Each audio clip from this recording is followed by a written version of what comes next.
Ito po, malambot na. Ilalagay ko na po yung sili natin. Kasi ang Bicol Express po, kailangan maanghang po. Ito po yung sili na haba sa kasilin na buyo.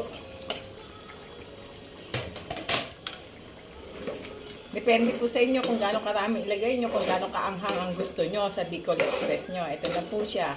Ito na po ang ating Bicol Express.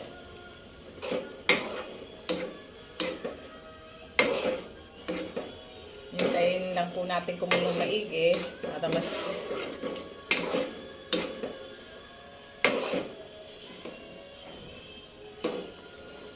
lumambot ng konti yung ating Baguio beans.